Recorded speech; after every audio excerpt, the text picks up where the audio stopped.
Welcome to the Guitar Hour once again. Hello. Tom Coyle here, joined by Dan Smith and Dave Bronze. Hello.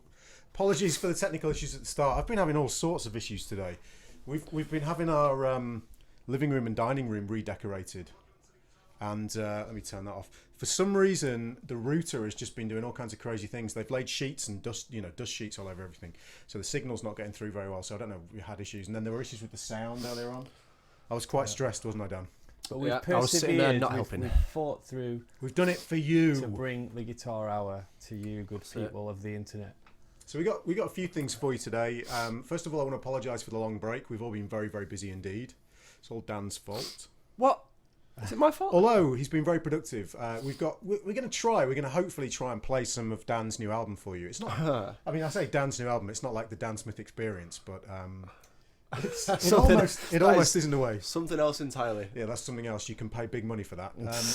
So Dan has recorded with his band, the Swing Commanders, and what's the album called? Stealing back. Stealing Back. But steal like steel. Baby lap what steel. is it? Baby Got Back. Yeah.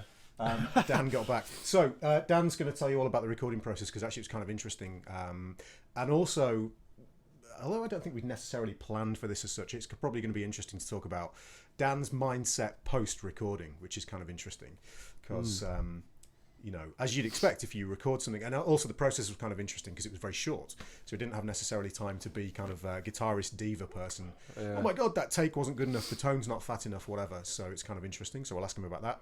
Dave's going to play a tune from his album. Yeah. You can play Star? Star, yeah. He's going to play Star, which is kind of interesting. Dave has introduced this really interesting topic for us as well, which is basically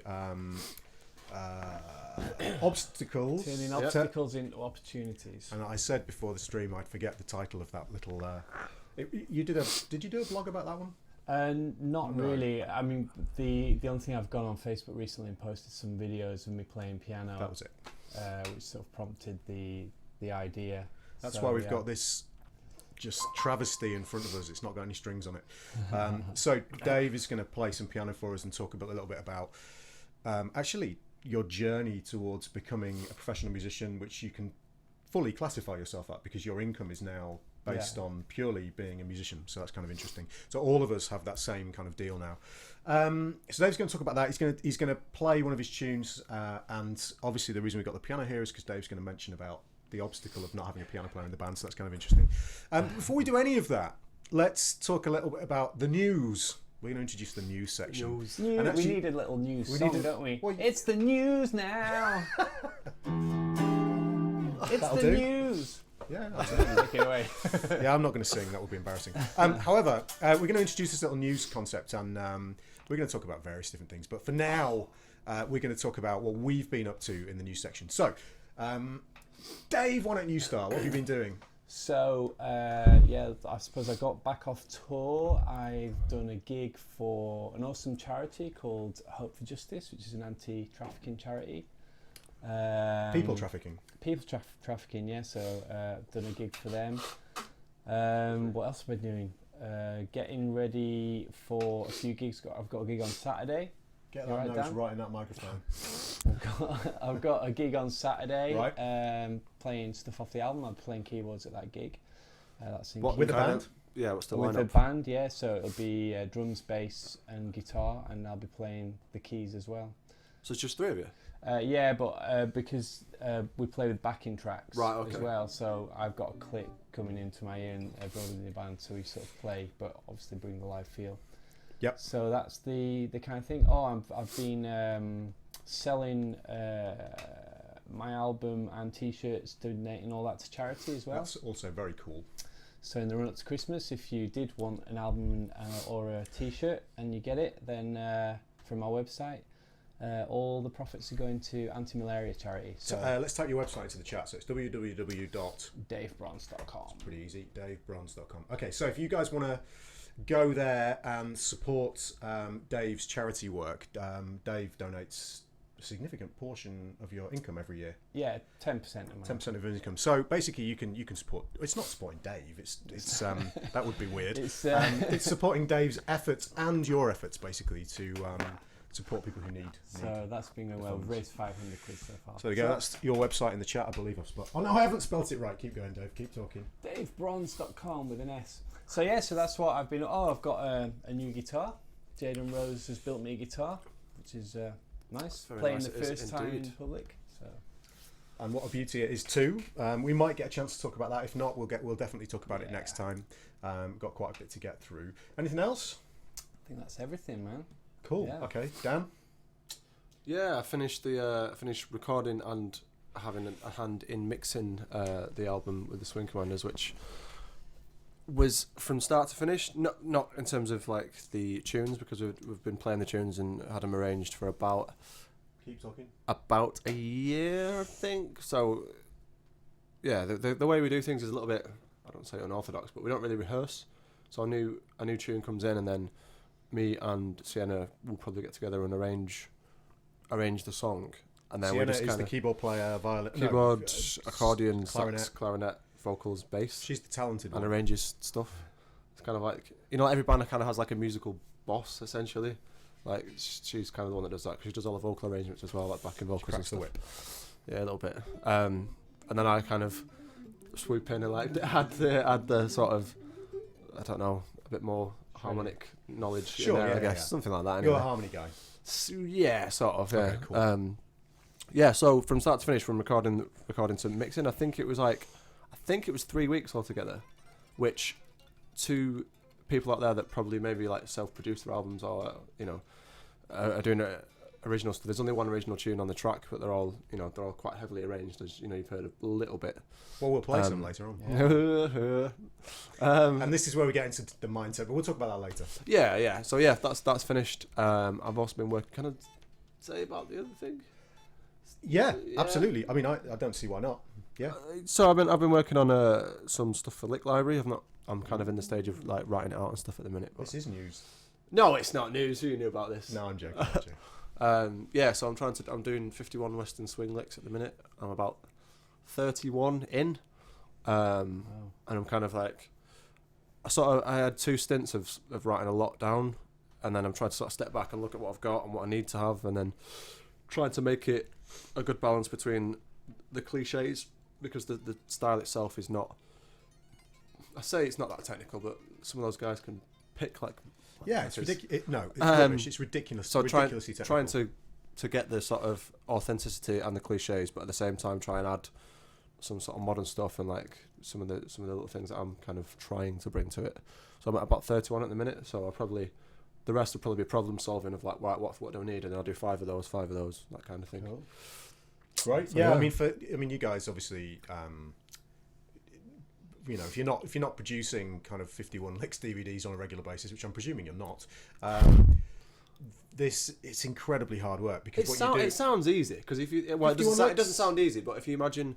If someone said, right, go ahead and write me like 51 blues licks, and you play blues all the time, you think, I must play 51 different variations of something, and then you sit down and you get to about 10, and you're like, shit. Yeah, I mean, I've done a few of these. I've done 51 fusion licks, 51 blues licks, 51 legato licks, and all of them stress me out big time when I do them. Shooting them is even more difficult, because you shoot them, and after 51 licks, you're quite ready to shoot yourself, to be honest. It's just such hard work. It is incredibly hard work. So we'll get a little bit more into the album thing later on. Yeah. But if I kind of finish the news section, so I've been working crazy hard on my latest tutorial, which is due to come out. About time. It is about time. Next week. Rebel. Hopefully next week. So it's definitely going to be out before Christmas, but next week is the aim. Depends on the transcribing. So this is a big tutorial on fretboard knowledge and visualizing the fretboard. It's 4 hours long, Wow. and I didn't want it to be Who that long. wants to spend 4 hours with you? Yeah, exactly. Very true. It's 4 hours long, and I couldn't make it shorter. I tried to, but it needed that long to kind of divulge all the information and make sure it was kind of applicable to guys at kind of a level where they're playing over one chord, and then guys who are playing over really complex jazz changes. So it goes from a simple minor pentatonic in A all the way up to playing over some crazy standards. Like the standard that I use is Inner Urge, which is a really crazy kind of modal tune with changes flying by at 200 BPM. So it goes all the way through, and Everything's transcribed. Levi Clay is working on the transcription for the Inner Urge solo, and that's, as I say, going to be out next week. So I don't know price yet, unfortunately. I haven't figured it out. But it won't be any more expensive than the ones that are on there right now. Do you know how big the file is for 4 hours? Is it like a monster or? It is pretty big, except that what I discovered today was that if you drop the bitrate down to even like 1.5, it comes out at like 15, and it looks unbelievably good.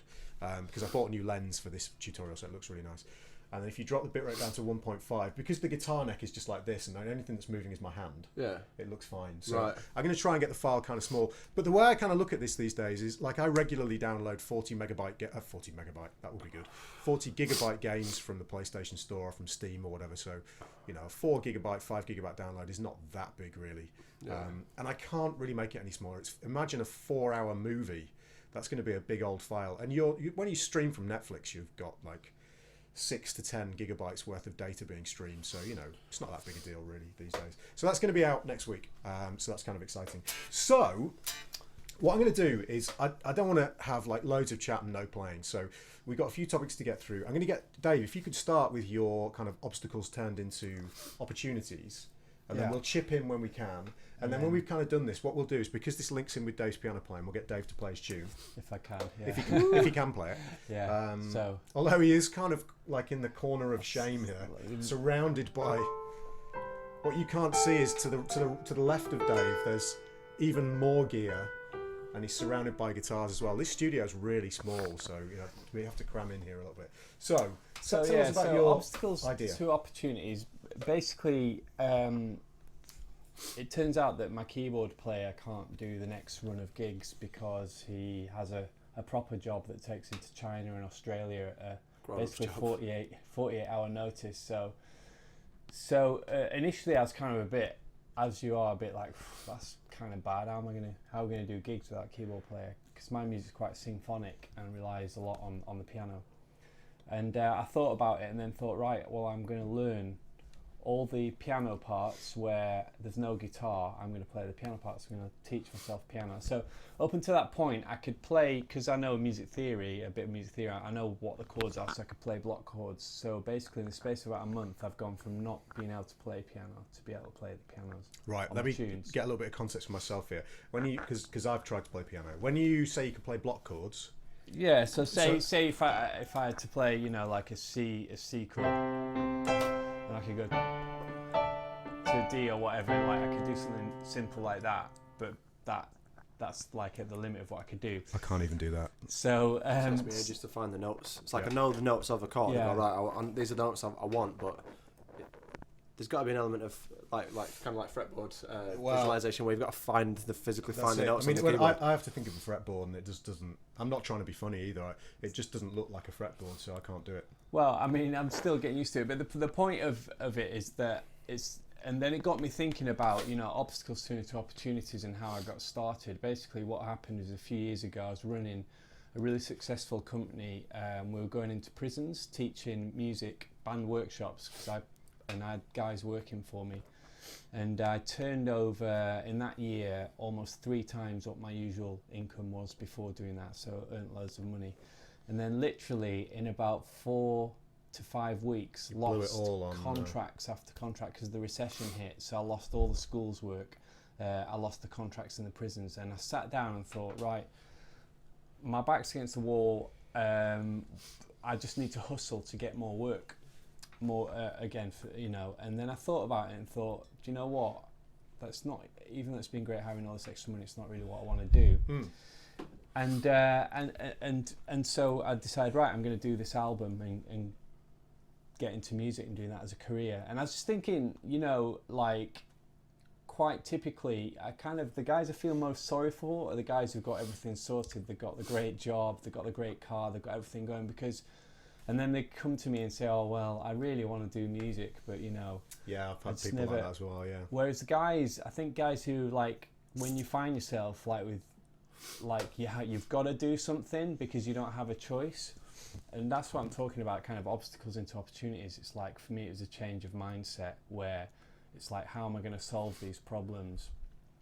And I've had loads of things kind of go wrong. So, for example, my first plan was to release singles.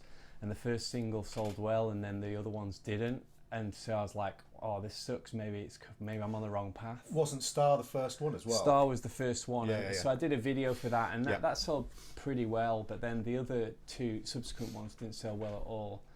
And so I thought, am I going to give up? And then I thought, no, what I need to do is change tacks. I thought, right, the answer is crowdfunding. So I went and crowdfunded the album, and consequently out of that I've built a fan base and built the mailing list, and we went for a really ambitious target, about £6,000, and managed to achieve that. And again, if the singles had sold fairly well, it wouldn't have been as successful as the crowdfunding was. And so it's just, there's loads of things that I can think of really where, you know, when you see like a problem, it's like the challenge is just getting to that mindset of saying, right, how is finding the positive. So for me, I write up a list of pros and cons, and really simply have a process where I'll assess, right, this is the how, you know, and then you try and find ways of turning it around, and get busy, you know, that's the thing. So it's literally a change of mindset, because you can wallow in things, can't you? Yeah, I mean, it'd be really easy. I think somebody once said to me, if you're going to be a musician, you need to have an incredible capacity for overcoming disappointment.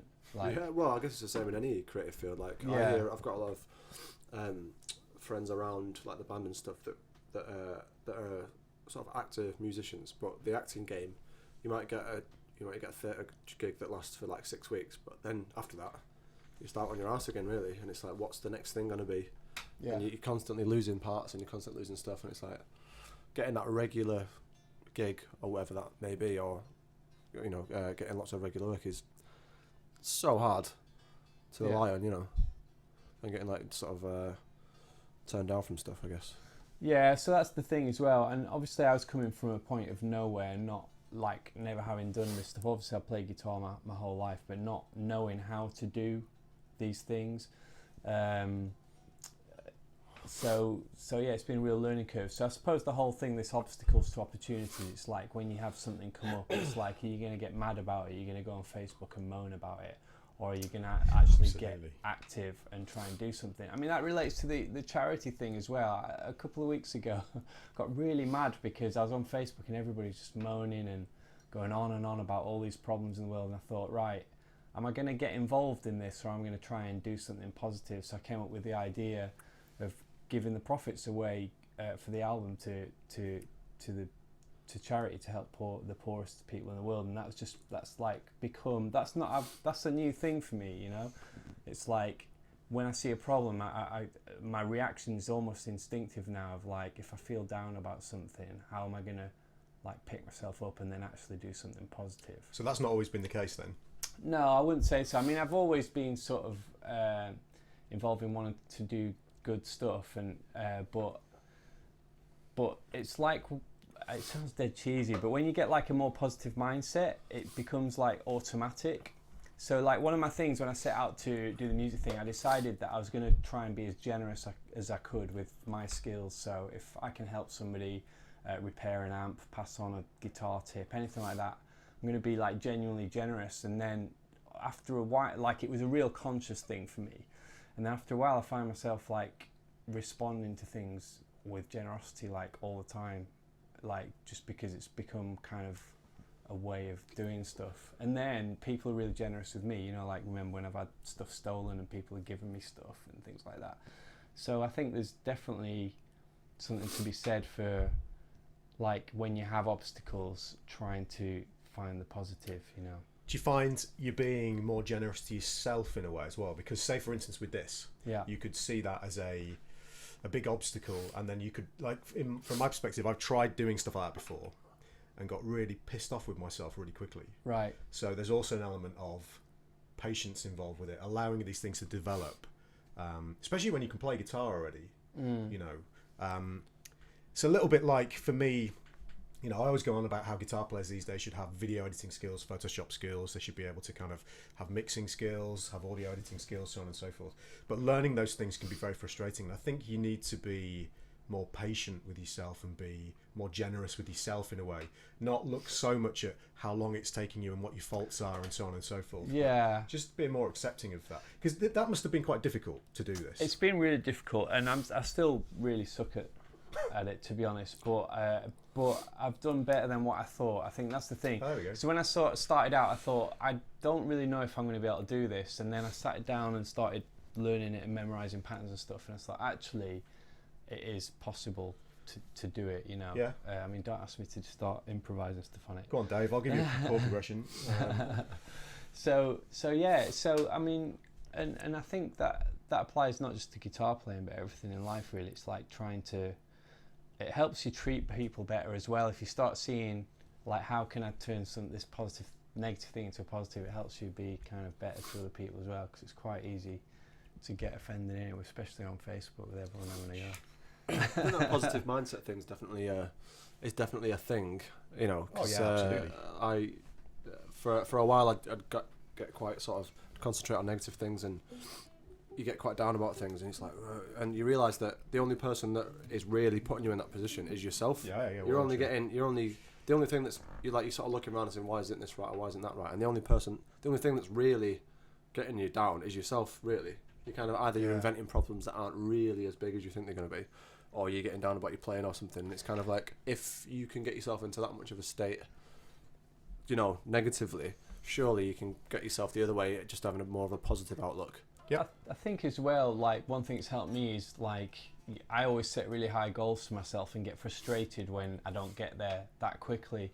But it's like trying to see my career more as a marathon and not so much as a sprint. And it's like the guys that do well in our industry are generally the guys who just stick with it and just keep going and keep just going. Sort of bubble away going. underneath, and then it's The like other thing, going. The other thing I found really useful is, I mean, you guys can't see this, but I bought myself a whiteboard the other day.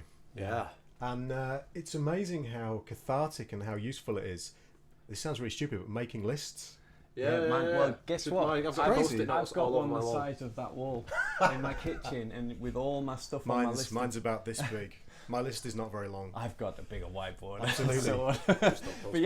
But I do that. I have my whiteboard is literally pretty much the length of that wall, and I write everything on it, like mind maps and stuff, and then my to-do lists. And because for me, if it's in my computer or written down a small list, it's no good. Absolutely. You've got that. To visually see something, it's like, right, it's there. It's like it makes the whole thing a bit more tangible, because it's like, you know. Yeah, I mean, top tip: get a massive whiteboard. Like, yeah. Wow. No, I agree completely. I need a bigger one. But I mean, I just went to Argos and bought the first one I saw. But just listing everything out. I mean, I've got stuff listed for the end section of the visualization tutorial. Yeah. And it just really helps to have everything listed out, because you can. I never used to do it either. I used to think it was a bit of a kind of cheesy thing that hipsters did to kind of, you know, like they'd go online and write a to-do list, you know, or big businesses would write to-do lists. I never thought it was kind of applicable to me, but it really works. And what's interesting that you just said a minute ago about with doing it on the computer, that never worked for me ever. No. I used to do notes on the Mac using Note. Even if you have it on your phone, there's something about it. Yeah. It just seems a bit The distant. tangibility, or, you know, the tangible nature of writing it on something. And Yeah, what I love about the whiteboard is you can be really kind of aggressively rub it out when it's done. So I've done that one. So that kind of, there's a cathartic nature to that as well. It's done. But yeah, it really helps me. I mean, it's getting a little bit off topic, but you know. No, but I mean, it's to do with goal setting as well. Like this obstacles and opportunities. It's like it really helps set goals, so you're always moving towards something. I mean, one thing we were talking about is like, for me, practicing is I always practice when I've got something to work towards. But otherwise, I pretty much don't practice at all. Yeah, we're going to try and talk a little bit about Yeah. not creating a practice regime, but just a little bit of a discussion about practice, because it's not something we've talked about massively before, and just it's interesting. We were having this discussion. We talked about this before. We always do the guitar hour before the guitar hour in my kitchen, and we kind of did that, and we were talking about the reasons why you practice and the things that you practice. But before we get into that, I guess Dave needs to demonstrate his ample keyboard skills. So no one's judging you. Okay. So what I need to do for this, because Dave's going to play Star from his album, and because we've got everything, Dave's basically DI'd via his. Just explain really quickly what's going on. Dave, as we mentioned, builds his own amps, and he's got his amp there. Dave is running into a Torpedo Live. Yeah. Basically through the G system with all his pedals and stuff. So what you're hearing is basically Dave's normal setup, but through effectively the DI into my Universal Apollo interface. So I need to turn all the mics off so that we don't get two sets of signal. So while Dave's getting set up, bear with me a second because I'm just going to mute all the mics, and then when he's finished, I'll turn all the mics back on. So if we stand around doing stupid things for a while, that's why. So bear with me, guys.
Betty boy.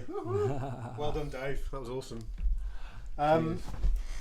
So let me ask you a really quick question, and then we'll move on to that was epic, by the way. Round of applause for Dave. Yay. Amazing. A really quick question before we get on to the we'll have a look at Dan's album, talk about that process, and then we'll finish with practicing. Have you gone through this process with piano in terms of, okay, I need to learn that particular like part of the song, or are you learning the instrument as well? The Like way writing, because okay, I'm gonna sorry, I interrupted you. Do you write with it as well? I write a little bit with the piano, Right. but more melodically. The reason I like writing on the piano is because I don't know what I'm doing. Well, I certainly didn't until very recently. So some of the stuff I come up with is quite unusual because it's not my natural instrument. But literally, I've learned this stuff pretty much from scratch. There's another tune called Driving Rain.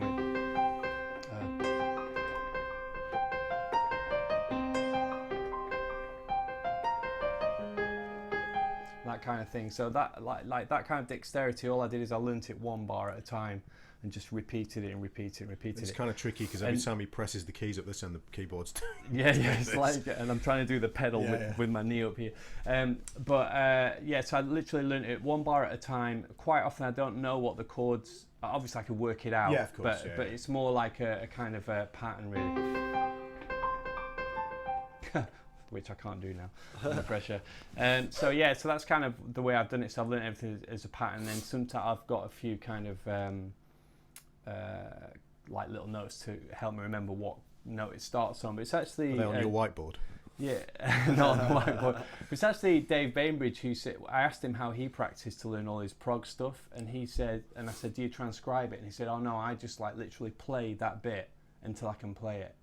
And so that's a new approach for me. So where I don't move on and I just memorize it, because usually I transcribe it, but because I can't read like sure do the keyboard that way, I've had to find a different way of learning. So that's a cool thing as well, learning things differently and it's in blocks, learning things in. So that's cool. I mean, we'll probably return to that when we talk about practicing, because that's actually a way of practicing that's quite interesting as well. Yeah. And that links back to, like, again, what you were saying, Dan. We won't get into it right now because we'll talk about your album, but in terms of practicing something specifically for a gig, for instance, which is a deadline or a job. Yeah, that balance of, I have a job and I have this to learn for, let's say, a week today, and then I want to also develop my own musicianship skills and learn to do such X and Y and Z for myself. So we'll talk about that a little bit. But thank you so much for that. That was fantastic. We also had great comments about the tone as well, which is good. Just out of interest, what impulse response are you using on the Torpedo Live? The bog standard one. Yeah. It's the 2 notes one. 2 notes, yeah. Vintage 30 with an SM57 mic. Sounds amazing. Sounds which really is just it's the one that comes for free on the Wall of Sound plugin and stuff. We've actually had a couple of questions that apply. I won't answer this question just now because I do want to talk about Dan's album and play you a little bit of it as well, which I hope I can do very easily. But a couple of people have been asking about, not because we've done gear shows before, we've talked about the gear we use, everyone knows what we use, but how we get the tones we get and how we set the amps up and why we set things the way they do for certain sounds. So it'd be cool to talk about that a little bit. So here's what I'd propose. We'll talk to Dan a little bit about the album. We'll play you some snippets of the album. Yeah. We'll talk about when it's out if you guys are into that kind of stuff, and it's amazingly cool music. It's brilliant. If you're in a bad mood, this is going to cheer you up absolutely, beyond anything. It's amazing. And then we'll talk a little bit about practice, and then hopefully at the end we'll have a little bit of time to talk about tone, because whilst we've got your gear here, it would be cool to talk about not the gear, like not what pedals you're using, but how you set the amp up and what tones you use on gig and stuff. So we'll talk about that, if that's all right. Yeah. And I'll talk about, someone specifically asked about a video I posted yesterday, improvising with this guitar, which is why I'm using this guitar today. So, Daniel. Yes. Describe the process of recording this album, because the interesting thing about this album is the time period that you had to record it. You had a very specific deadline. Yeah, when I say 3 weeks, that's not every day in the studio for 3 weeks. That is from start to finish. It was done. It started from on one day. From zero to album. So we had 2 2 8-hour. Was it 2 8-hour days? Yeah, I think. Wait, 10. We might have had, no, 2 12-hour days. I think we had 2 days, 10 till 10, on a Saturday and a Sunday, I believe, something like that, and that was tracking all the sort of rhythm parts. So we did drums, bass, and guitar live. Did you right? So you didn't do anything to a click, or did they just? Yeah. I think we had click, but I kind of turned it down and just listened to the drums. So Yeah. the clicks were done beforehand. Yeah, the drum They must have the been. drum Right. plays with the click every night anyway. Oh right, okay, so they're already there. Yeah, just because a lot of the music we play is it's like dance music a lot of the time, so we try and keep it at a certain tempo. yeah. tempo. Glow Really, sticks they at the get ready. they get a bit. It's, Every no, it's certain really common dances have, now. like- It's really common. I do loads of gigs now with clicks and backing tracks. It's not Yeah. like, oh, you're not good enough and you got to play with the click. That's Well, bullshit. the Dave Bainbridge tour was done with clicks as well, wasn't it? Yes, quite a lot of parts were. That was the idea, and then sometimes it kind of. Oh no! In actual fact, one of the gigs was done entirely just to a click for the drum, wasn't it? Yeah. I think we told that story actually. Yeah, we Um, did. Yeah, So, but talk about it from. Obviously, you can only talk about it from the guitar player's perspective, but obviously you saw the other guys recording. But from your perspective, what were the challenges of recording that way, and also what was the headspace afterwards? Because that's what I find interesting as well. Yeah. It's coming out the other end. Well, the bit that was a bit that I found quite difficult anyway, because as a player musically, I like to sort of sit back ever so slightly, like time feel wise.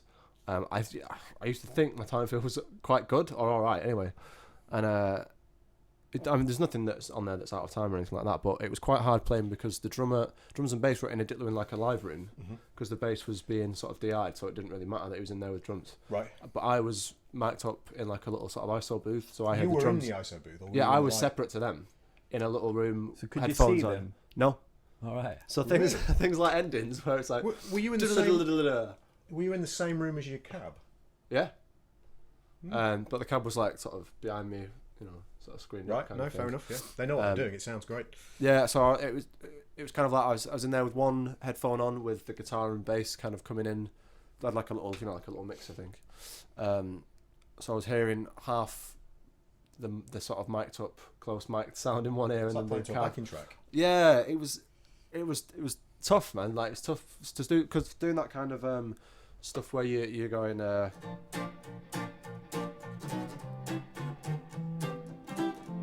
See what I mean? It just You know makes you what I feel happy. That's supposed to be like quite tight with the snare drum, Yeah, of course. Yeah. and I felt like I was pushing it ever so slightly, and it's never usually like that. Now that's mega interesting because, or at least I think it is anyway. Hopefully you guys do too.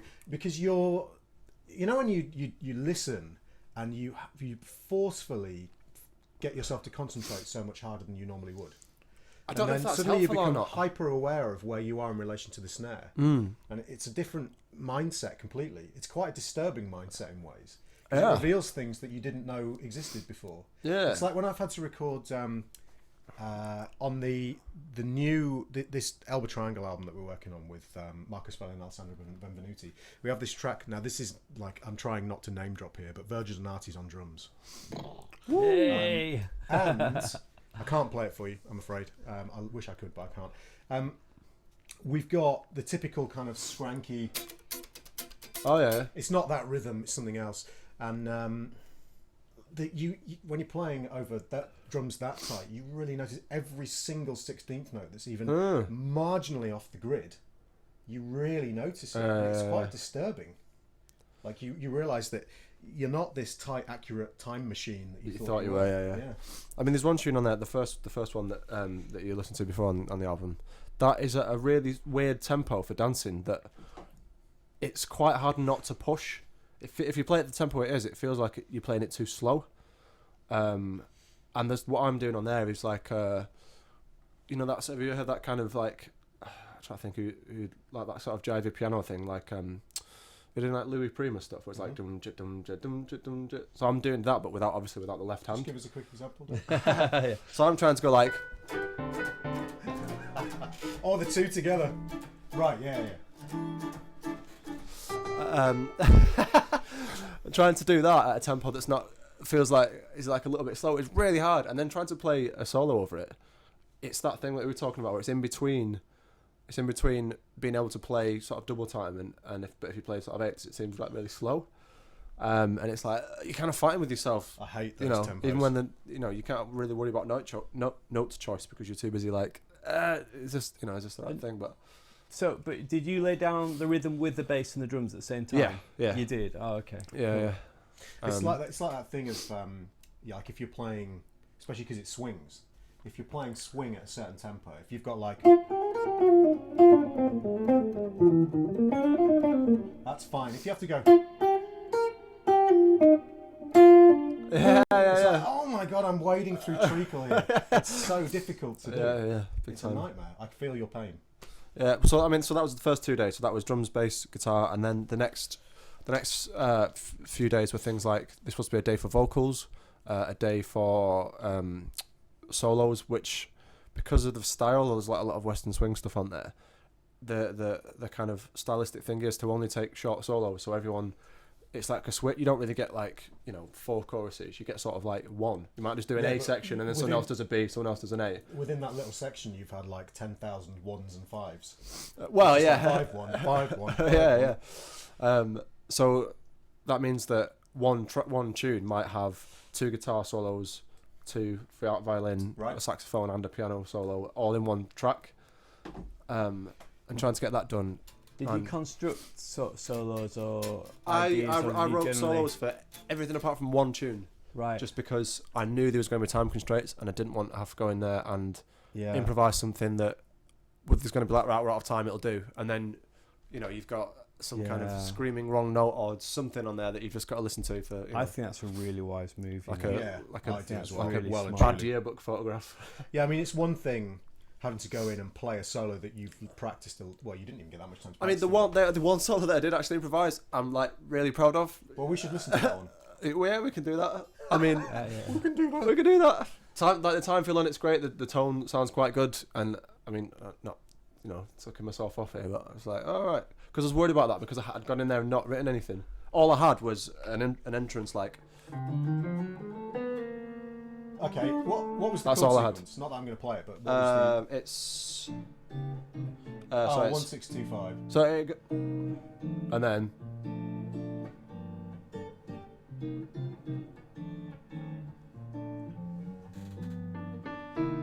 That second note, Dave.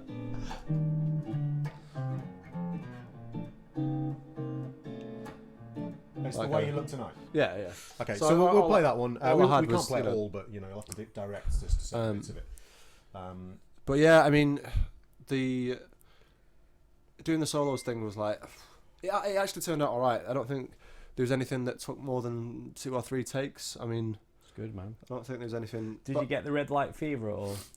I did a little bit at first, just because the first day or so when we were recording sort of rhythm stuff, I did have a little bit of that, and it was kind of like you wanted to play it safe because you didn't want to. Yeah. You don't overplay. These things that I do live that I've not done on the recording. It's that little there's like a little like what's happening over there? No, it's all right. I'll tell you in a minute. Like little chord things like like little things that I'll probably do more of that live than I would on the album just because I didn't want it to be these vocals are gone and then me going like too much. But So Mark McGuigan's got a question for you, which is, what is Western swing and why is it called Western swing? Western swing's like sort of Don't jazzy you know, Mark? jazzy cowboy music. Jazzy. Yeah, it's kind of like You've it's, just ruined all of your credibility. Jazzy cowboy. No, it's true. It's true. But that's essentially what it is, So Jazzy it's cowboy. kind of, if you look up Bob Wills, Texas Playboys, that's Yeah, kind yeah. of like if you've ever seen the Brent Mason what's that called? It's called something. Well, Western forget Brent Swing, Mason. isn't We're it? going to play some Western Oh, swing for you Come in a on. minute. Let's Yeah. have it. Right, you give them a little bit of a description. Tell them a few artists. Artists. And I'll get this ready. Bob Wills, anything by Bob Wills. That's kind of like the Django Reinhardt, if you like. So Right. if you Gypsy Jazz, you go to Django. Western Swing, you go to Bob Wills. That's kind of all there. That's where it splits.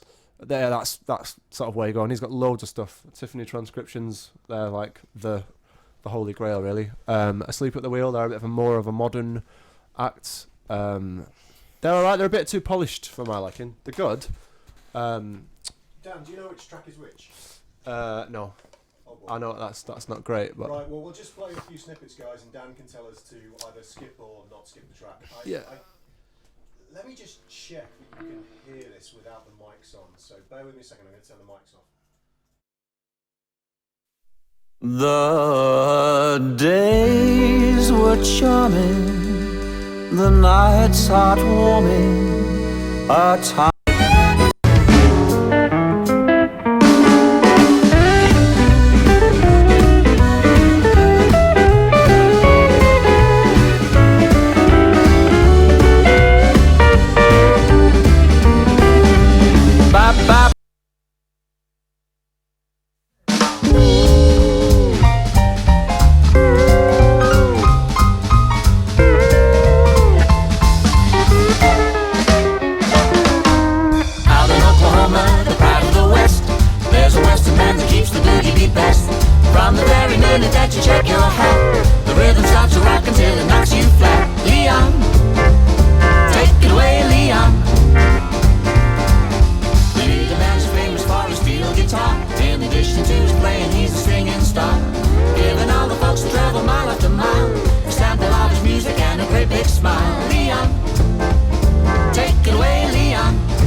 Top work, Dan.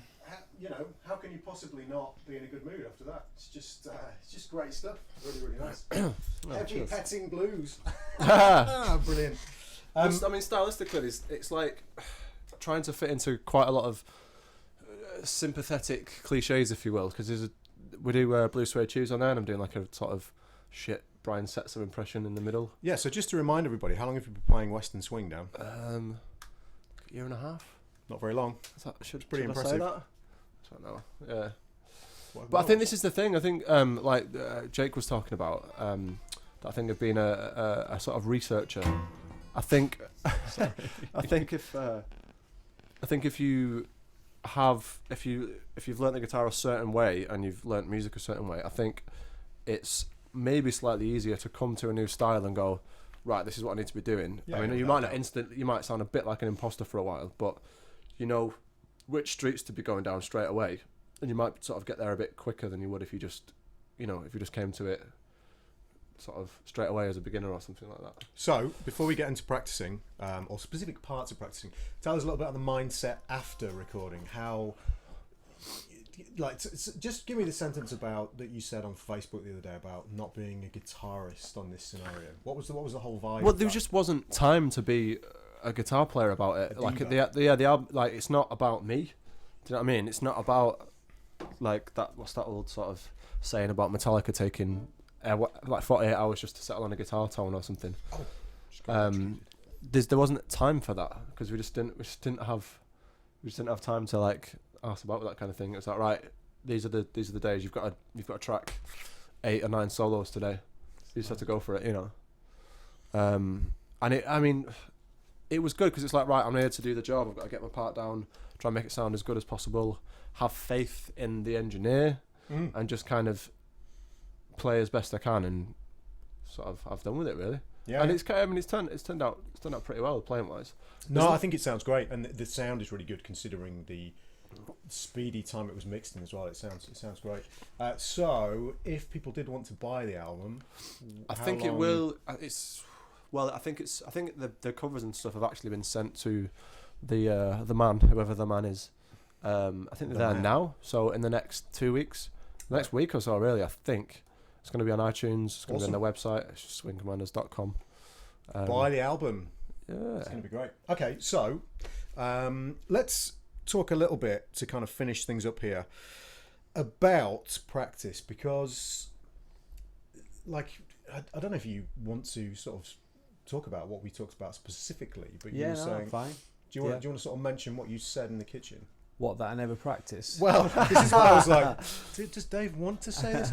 It's not that you never practice, it's a different mindset, isn't it? Yeah, so we're talking about, basically I was saying about seasons and how we have different seasons in our practicing and writing. So for me, I won't really practice unless I have a set of gigs coming up where I'll be practicing my own tunes to make sure I can play them properly, which is kind of weird that I still sometimes forget how to play my own tunes.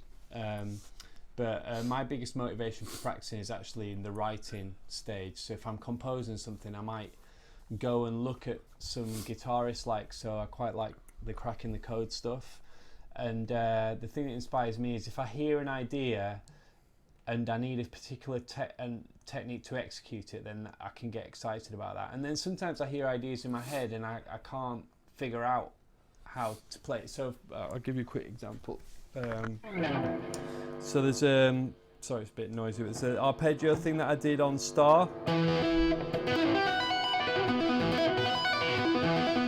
Like, I could hear in my head that I wanted an arpeggio that spans like the whole guitar, so that technique allows me to do that. I sort of came up with that myself.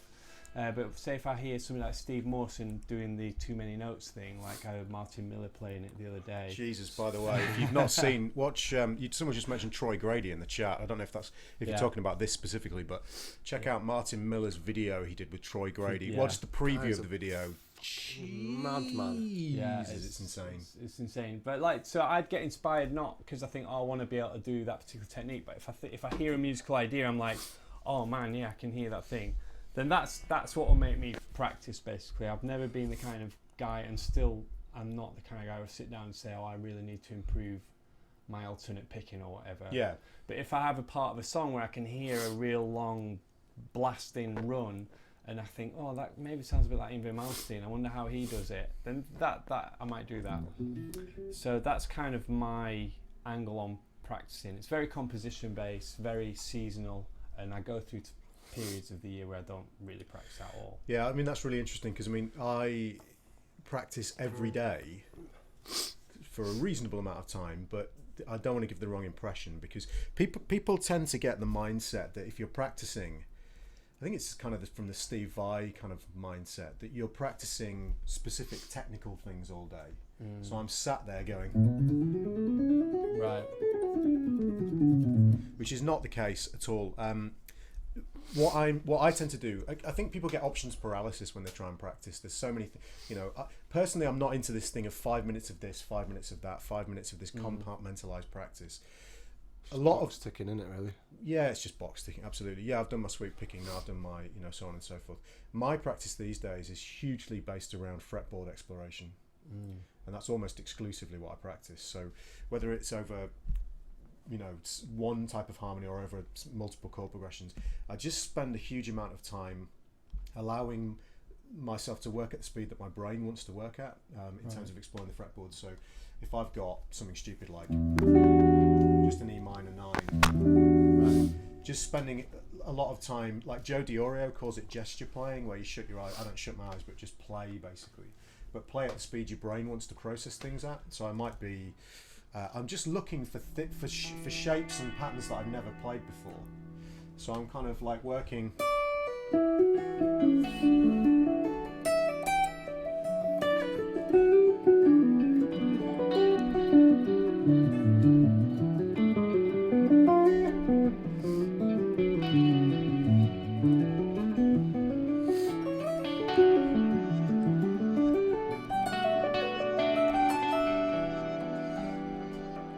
You could do that for one chord for hours and see all sorts of different things, sequencing ideas. Yeah. But doing it improvisationally, so not working these things out. So rather than sitting down and physically writing out and then working out the next one, It's much more musical doing that it way so as slowly well. that you can do it on the fly. So it might be this slow initially, Right. but the point is that I'm developing it improvisationally. So eventually it becomes something much more improvisational. And I think people get too focused when they practice on the technical side of things, like practicing specific sequences and phrases and so on and so forth, but not developing their creativity on the instrument and developing their ability to manipulate the fretboard knowledge that they've got.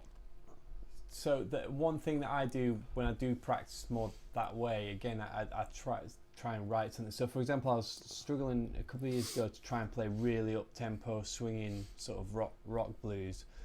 A guy I really like is Blue Saraceno, who does that stuff really well. So I wrote a tune basically because I'd be really motivated. So I wrote a tune that goes past a ridiculous amount of BPM and then blazed away over that and try to work out some ideas. And I felt really motivated. But if I was just doing it over some backing track I got to do it, that would not be the same, because at the end I've got two results. I've improved the thing I'm not very good at. Yeah. I've created a piece of music while I'm doing it.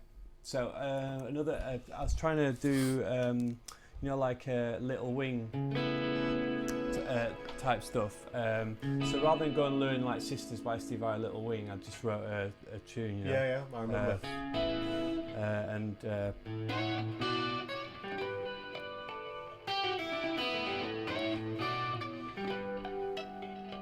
That kind of stuff, So and then I'm getting good at that style, but also I've got something out of it. So yeah, it's an interesting approach because so you're using the technique instantly then, rather than you're like, right, I've got all this sweep picking, what am I going to do with it? So you're kind of combining the two straight away, and obviously you're going to affect other areas if you're going to be using harmony, and you're going to be like actually using other skills as well as just focusing in on that one technique. You're like, right, I'm going to put some chords together, what can I do? I like it because it appeals to your compositional nature. Yeah. Whereas what I'm doing appeals to my improvised nature. So the two things go. So the way you've learnt to practice when you practice is a byproduct of your sort of mental, the nature of your brain, and that you want to compose something.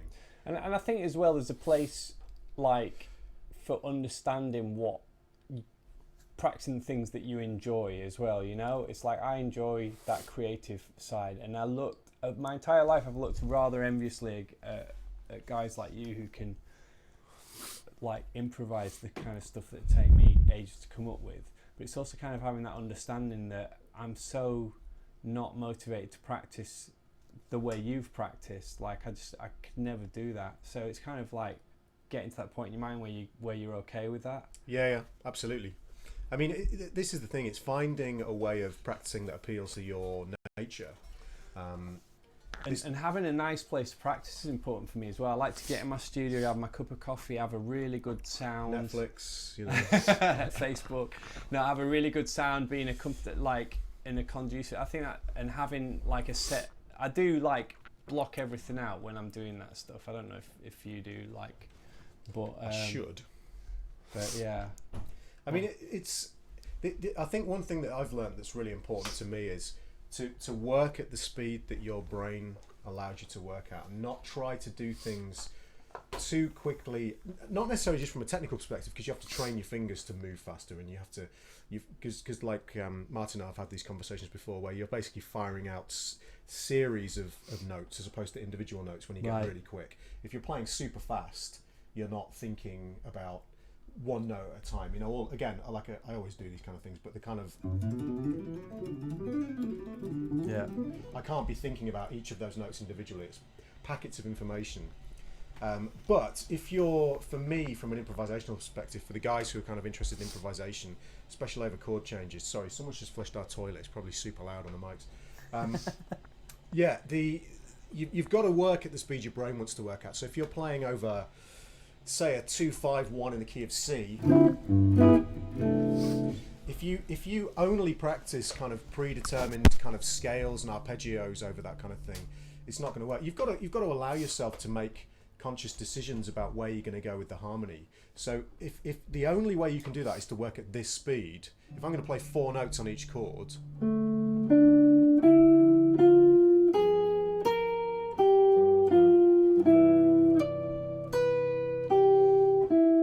or even slower, you might have to work at, initially I've got D minor 7, G 7 of some description, and then C. You might have to work at sort of this speed. So I'm going 9, 3, 5. I'm playing 4 notes. Oh, sorry. Then 5, flat 7. And then it might take me 30 seconds to figure out that I'm going to go down to the 3 for the G, flat 9, flat 5, 6, sorry, so I'm thinking diminished scale. And then up to the sharp 4 for the 1, and then 6, and then 5. That might take ages and ages and ages, but because you're working at the speed your brain wants to work at, you're developing the ability to kind of improvise and make conscious note choices much better. You're not kind of playing predetermined licks or just going up and down. So how do you cope with the thing? Because we're always really impatient, aren't we? Like, that's the thing. We always, probably a lot of us, practice too fast. I know that I do. So how do you cope with the mindset of thinking, this is really slow now? Do you think in 2 weeks' time I'll be able to do this quicker, or do you just not care? You just like enjoy the process. There's no end game. You enjoy the process, right? Yeah, because I see guitar like a puzzle. Like we've talked about this before as well, like a Sudoku puzzle or something. And especially, I mean, this doesn't necessarily relate to if you're composing. It might do if you. I don't know. It depends. I'm not massively experienced in that field, and I find composition kind of a pain in the arse a lot of the time. I enjoy improvisation far more, let's put it that way.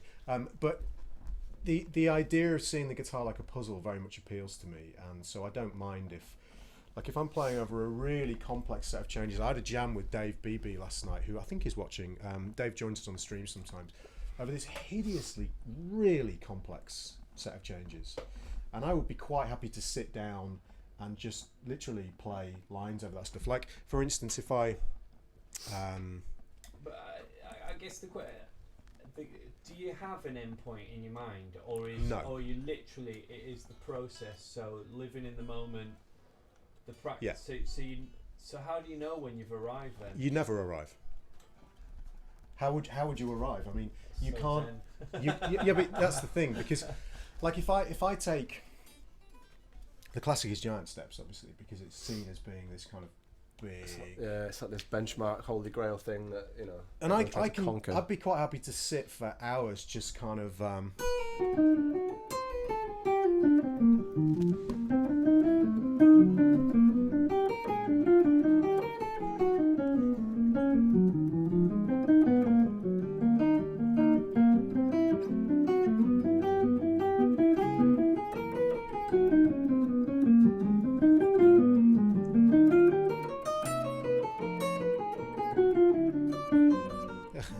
Sure, we did the same turnaround at the end. Sorry. That's all right. But sit for hours and hours and hours doing that, because the puzzle element of it in terms of not being locked into a certain pattern. Now, I wouldn't necessarily practice like that, because that has what I tend to do in terms of practice, if I'm going to do stuff like that, is remove all time constraints. If I was going to practice my time feel, I would add in time constraints, but I remove all time constraints and allow myself, say, to play 4 notes on each chord and take as long as I need to play what I want to play. You know, it might be, and then I'm really going to think about, okay, I'm going to visualize the D, and I'm going to say that's the next root note.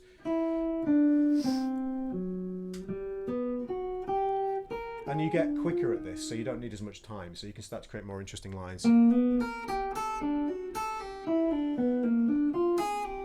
about technical practice then? Because that's what you're Well, that is talking technical practice, because in terms of, like, do you practice technique? Not I mean, anymore, your no. Technique, but you must, like, At some point, we've all had thing where we've drilled scales and practiced yes. sequences What you know, if I think back in our youth.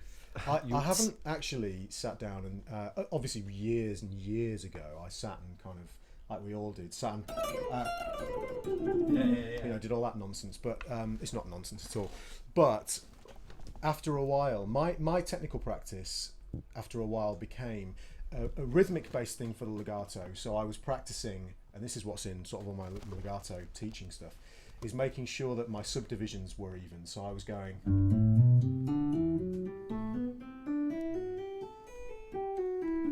as opposed to, you know, doing that. So I spent a long time doing that kind of thing. But again, what the problem with that is that from an improvisational perspective, it's unrealistic. Because how many times, unless you go, I never, ever, ever, ever, ever play that in a million years. So the lines are more like, sorry. And the way I practice that technically is by improvising those lines so slowly that my brain can make conscious choices, but the technique is identical. I sometimes wonder if that is A load of bullshit. No, well, I wonder if that is the superpower thing. Like that, because what you're talking Superpower. about is you're living in the moment where you've got to really concentrate on that thing. You don't particularly have an end goal in mind, and yet you can do it for hours. Like that. Yeah. How many people have that? You see That must be your. That's your. That's why you skill. like playing things like Bloodborne and things like that. Oh yeah, good point. Just But the thing is, if you've got a predetermined musical idea, so say your predetermined musical idea is to get really good at this. So what do? Your end goal is to be really good at it. So you sit down and you. Now within that, there are some considerations like, okay, so if I'm hearing that as 16th notes,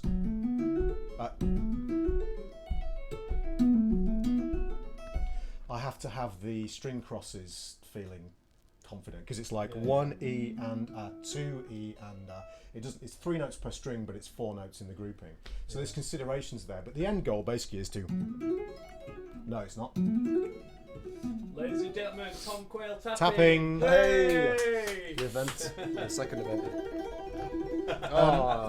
The end goal is a very prescribed specific thing, but for being able to play giant steps or some other tune, thing with changes in, or even not with changes in, but to be creative, the end goal is just to be, I guess, a bit better than you were before you started, and that is not necessarily easy to achieve. But the big thing for me is to be more creative and free on the instrument when you're playing over harmony, and the only way to achieve that is to basically, it's nothing to do with technique, because if the technique will develop alongside the improvisation. Right. It's all to do with, and I think some people miss out this section in their practicing, depending on what they want to achieve, but it's all to do with the ability to think quick enough and to process and manipulate information quick enough. And that's nothing to do with your fingers. That's to do, well, it's something to do with your fingers, because you've got to be able to execute the ideas, but it's more to do with your brain and your capacity to see and hear the fretboard. Yeah. Which means you have to sit down, and if your brain can only work over giant steps at this speed, it doesn't matter whether you're playing creative lines or not, but if it can only go,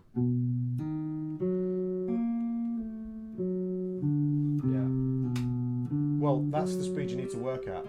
What I don't think is a good idea with this kind of thing, and it's got nothing to do with what you do, Dave, because you're composing, but is to sit down and work out an exercise.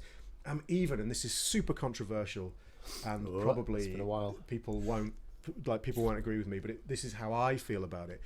I don't even think transcription's useful for that. Right. Because whilst it teaches you vocabulary, it's good for your ears because you hear more vocabulary.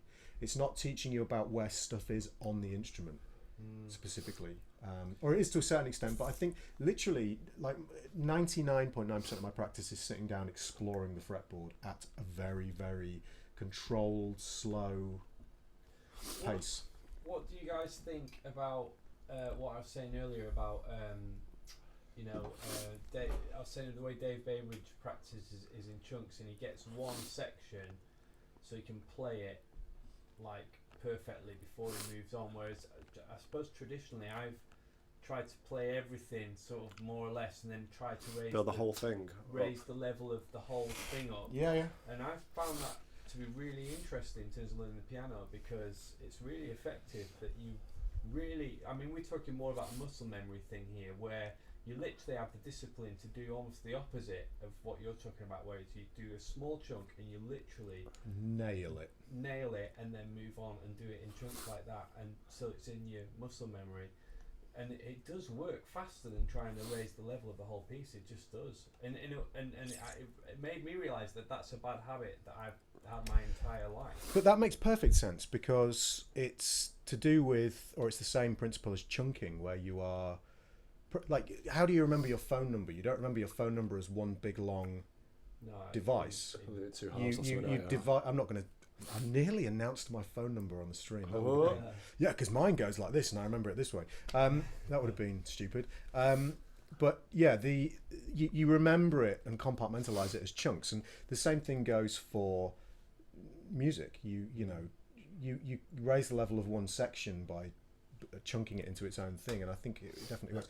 What I find is useful about that as well is if you break things into small chunks and get them very high level, if you screw up halfway through the tune, you're not screwed.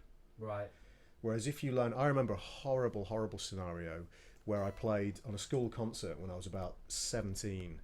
I just got into Bach, violin, sonatas and petitas, and I was picking everything I had a teacher for that year doing music A level, and I was playing, God knows what it was, some Bach, I think it was the Corrente, which is one of the violin sonatas and petitas, and basically I got halfway through it and I'd learnt it just as this stream.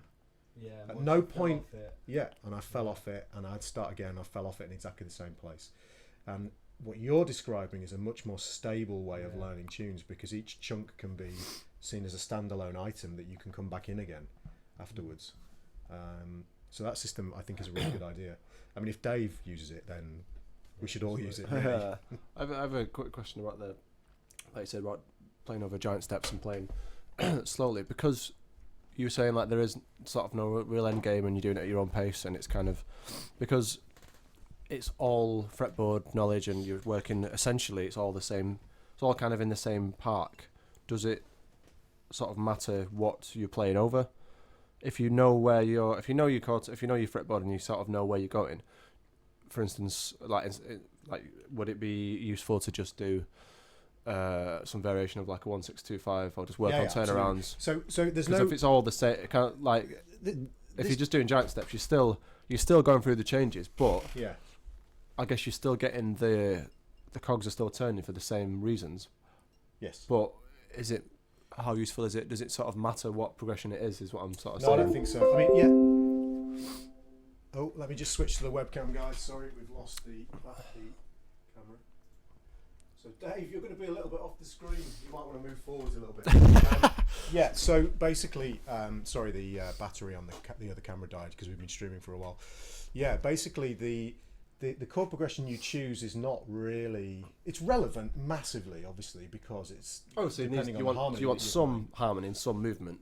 Well, the harmony is important because, like, from a fretboard knowledge perspective, if you want to get good at various chord progressions, you need to know where that harmony is. Yeah. But the process is the same. So the process of speeding up the brain's ability to see the harmony on the fretboard is the same, whether I'm playing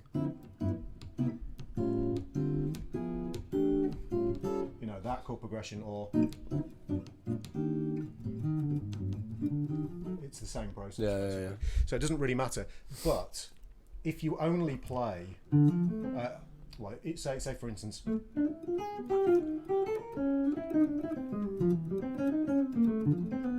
so on. So if you only play 1/6-2/5s, giant steps is going to cause you masses of issues. Yeah. But the process of going through that harmony is going to make this less of an issue when you come to practice it. Yeah. You can see the fretboard better. So this way of practicing is basically the key point of it is that you only work at the speed your brain allows you to work at, and you remove all time pressure while you're practicing it. Right. Okay. And then once you feel comfortable, like the problem a lot of people have, and the reason they get frustrated is because, especially in this day and age, I think my mic is gradually just moving away from me. But the problem a lot of people have is that they get very frustrated because they put a backing track on. Oh yeah, and you'll Now- end up getting to the same chord, Well, even, not hitting it, and then every time you go around, you're still making the same mistake, but Absolutely. it's going past it, and you can't. So let me just because we have the stream on at the same time as you guys, so we can see that everything's going all right. But I'll mute that, and if I bring this up, so people tend to make the mistake of, okay, well, Giant Steps is at 210 BPM, so let me put a backing track on and then put it down to 120, and then I'll press play, and because it's slower, it'll be easier. But you've still got time pressure. That's still quite difficult. Yeah. I don't know how well that's coming through the stream, but the problem there is that you're not allowing your brain sufficient time to process the information. So you might find that the first chord, the B major 7, you can immediately see 4 notes. But when it comes to the D7, you maybe can't. So you need to remove the backing track and go, okay, well, I can see these 4 notes. You then need to make the process of going from B major 7 to D7 more efficient. So you need to say, okay, well, brain, how fast can you see the next 4 notes that I need to play? And if it takes you 30 seconds to go, so be it. But the next time you do that, it'll be quicker. So there's no point using the backing track initially. And I would say that's the same, even if you're playing over a 1-chord VAM. From time to time, just sit down with the instrument, allow yourself, like I do this all the time, and I have no tutorials about this, so this is kind of information that I only teach with private students, but you guys are kind of seeing this now. Construct 17 note phrases. 17. Because 16 equals 4 bars, and then you need the 17th Oh, it's note the to resolve, right? to resolve. So it's like, let's say we take A Dorian because everybody's familiar with it. You just play me an A minor 7 chord. No time at all at this stage, but I'm thinking 17 notes. I'll go 1, 2, 3, 4, 5, 6, 7, 8, 9, 10, 11, 12, 13, 14, 15, 16, 17. So if I improvise one, followed by maybe, and then, oh my word, we've lost the mic. Sorry guys, let me hook that back up. This is not a mic stand, obviously. I've just velcroed a mic to a tripod. But that's the point. So without the A minor 7 chord, just so we can really hear everything. So that would be one phrase. Another one. I don't know. So, but I would do that so slowly that I'm totally in control of every single note choice. And that is how my practice goes these days, almost exclusively. Which we've talked about for ages now, so sorry. Anything you want to add, Dan, because you've not really talked about?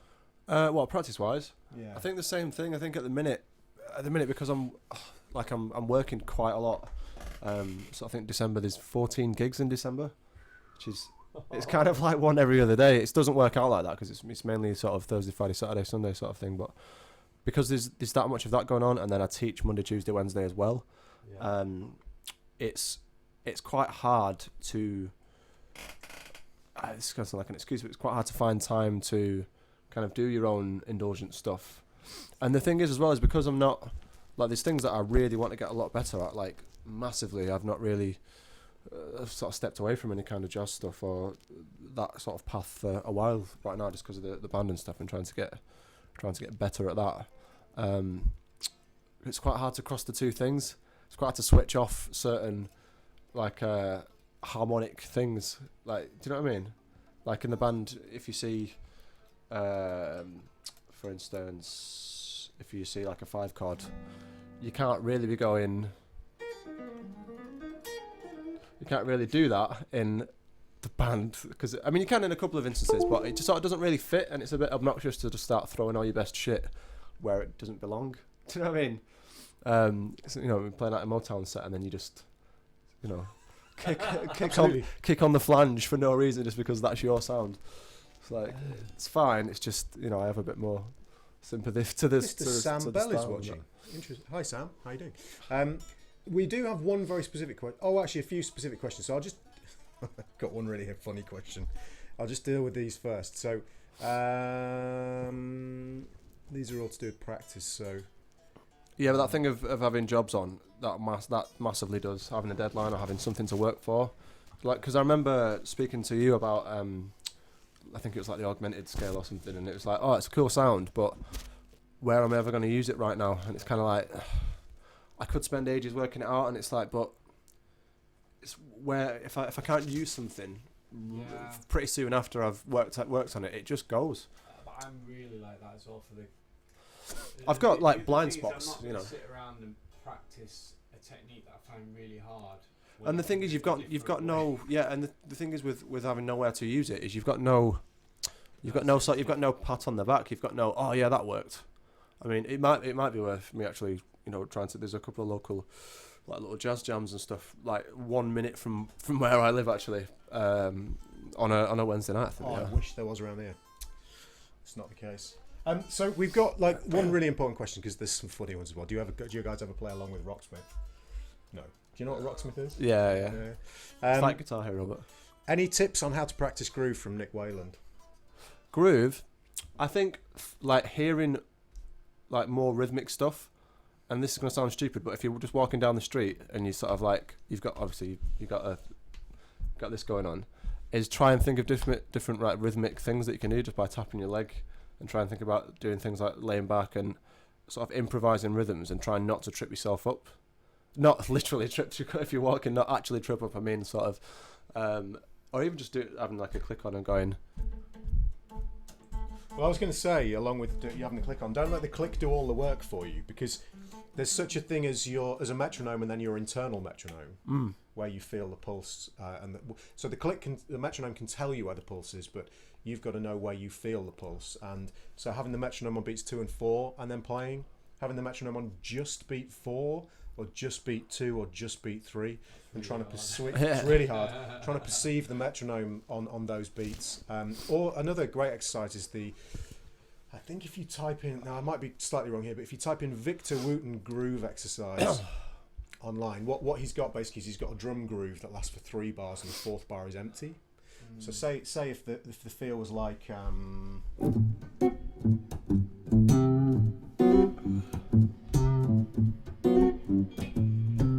That next bar will be completely empty. Now you can simulate that for yourself in a certain way as well. What you can do is you can play a groove for 3 bars, whatever that groove is. Have the metronome maybe on beats 2 and 4, or no metronome, or a drum groove, and play a fill in the 4th bar. So.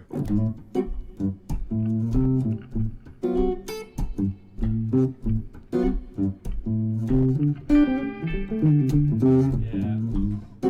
Paul Gilbert has a similar thing where he does that thing where he's like.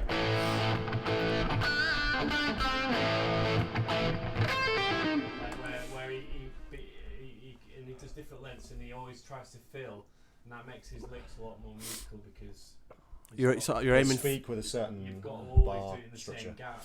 You're kind of aiming for that to land on that one as well. Then you're kind of aiming to come back in a little bit as well. What you'll find is if you it's all about time feel really. If your time feel is not where it should be, you'll find that you'll play. Let's say you do Dave's thing where you play a chord for a bar, so you go, and then so you go 1, 2, 3, 4, and then you have to play a fill for a bar.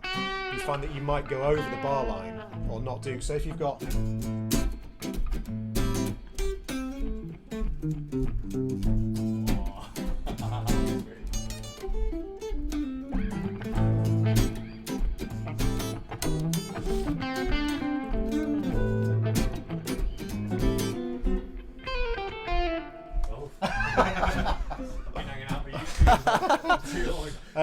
so you get the idea.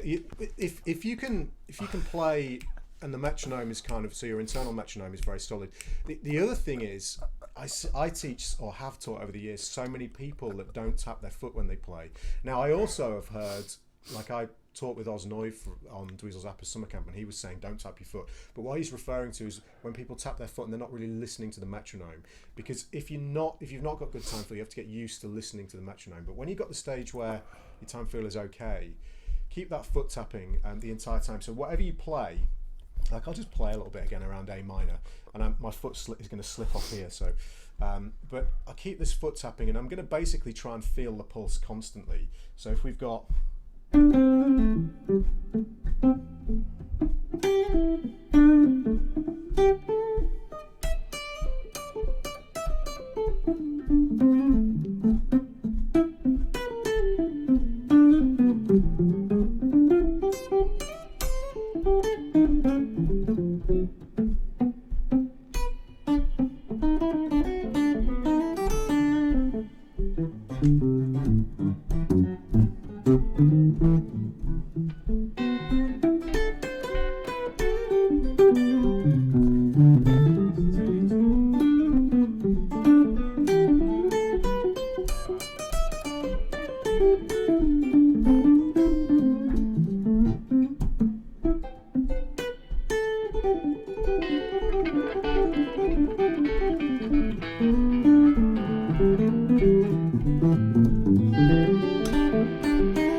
you can just do the never-ending notes. Is there any metronome that shuts off after a whole bar and randomly are balanced instantly? Yes, there is. It is called, or one that I use is called, on the Mac, it's called Metronomics HD. It's just the big round thing. I think I've seen that. Yes. You can get iPhone apps as well. Although I've just tried to open it in El Capistan and it doesn't work. Oh yes, it does. I just need to sign into the App Store. Yeah, Metronomics. Hold on. Metronomics HD is a very, very highly programmable metronome that's going to do that job for you very, very well. Or just use your DAW and drag a drum loop for 3 bars and then nothing for a bar, and just kind of cycle that round. Anyway, we've been streaming for an hour and a half, so it's the guitar hour and a half as usual. So we should probably wrap things up there. Dave has a family to go and see. I do. And he's the best dad in the world, so he has to go and see his kids. Dan has to drive across the M62 as well back to Manchester. That was a very exciting meeting tomorrow. Well. So we will wrap things up there, guys. Sorry for the slight technical issues at the beginning. We didn't get started on time. Something to do with my Wi-Fi. Don't know what it was. But thank you for joining us on the stream. Thanks to Dave for playing one of his tunes. You didn't what? I think for that we need like a 3-way like jingle that we can all play at the end. Not right now. Right, that's the jingle. We'll learn that jingle. We'll learn that for next time, and we'll do that at the end. All right, guys, thanks so much for joining us. Hope you've enjoyed the stream, and we will see you next time. Cheers. Cool.